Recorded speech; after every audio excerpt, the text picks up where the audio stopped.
I feel good to be a peacemaker because I know that if you do violence, it's bad. My friend, last week, he was just killed over here in the corner of Robertson's by a drive-by shooting. I really didn't know what to do. I was scared, I was terrified. If you're in a gang, you need to get out of it because the only thing you're gonna get from a gang is problems. I really didn't feel like I'm important, like nobody even cares. Yeah, so I didn't feel like I really mattered what I did. Now that I'm a peace ambassador, I feel that about myself, that I matter more and people care more. We're not in gangs and everything, and we're trying to teach other kids not to do it, like spreading peace, something like that.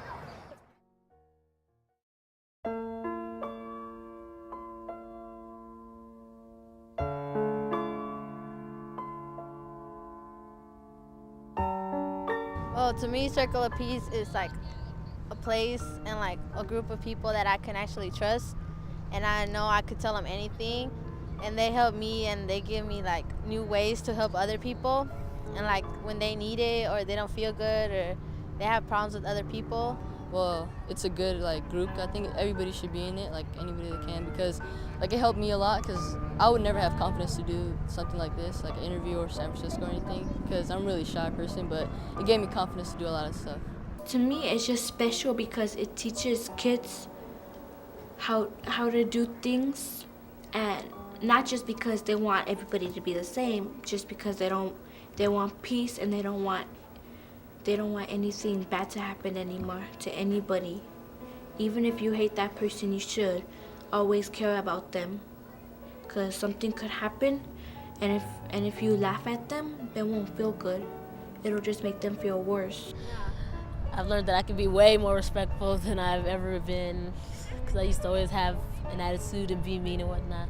But yeah, I see that I've changed. All I know is that I'm gonna be able to write a book about Circle of Peace.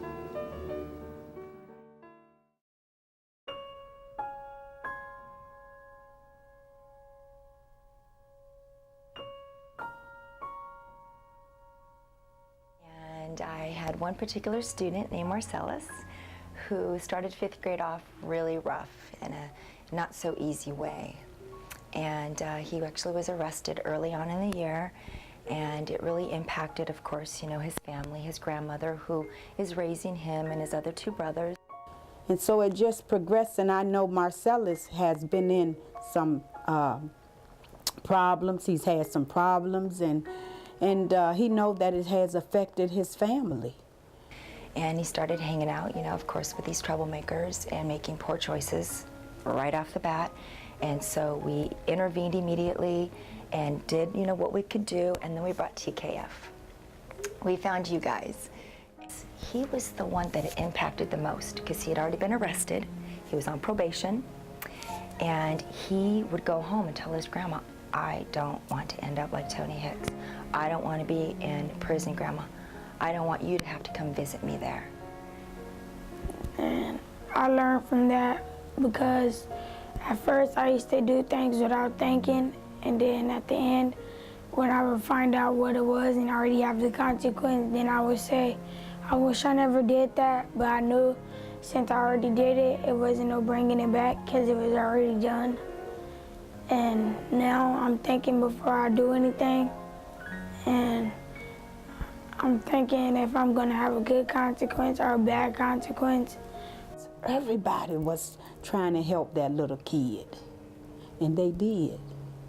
Eventually he came to the part where he stood up and said, okay, I'm responsible for my behavior. I can't blame anyone else, it's me, and I need to be the one to change it. So that's what he's done. Marcellus would, when he started changing and turning things around, he would come in and he'd share with me something positive that he had done. It went from all these negative things that I've done to, look at all these positive things I've done. And when I say he turned things around, he went from being arrested and suspended to not even one lunch detention. Not even one lunch detention. I think it helped me in my life because if I would have never seen that video, I think I would have probably been like the 5th grader, probably in trouble like some of my classmates. It just was this process that we watched him go through, and it touched my heart. It did, you know. I mean, I try as an adult to make good choices, and I fumble myself, but for a little 11-year-old to show me, you know, an educator of 19 years, you know, how to make good choices, and to speak to me and help me was amazing, just amazing. The ones that want to embrace or that is looking for something to hold on to, something to give them hope. And hope is only hearing other people's experiences. So, you know, let them hear while they can before something else take them. You know, it's so much out here, you know, but I think that if they can get a hold on the nonviolence, I think it would make a difference in their lives. I really do.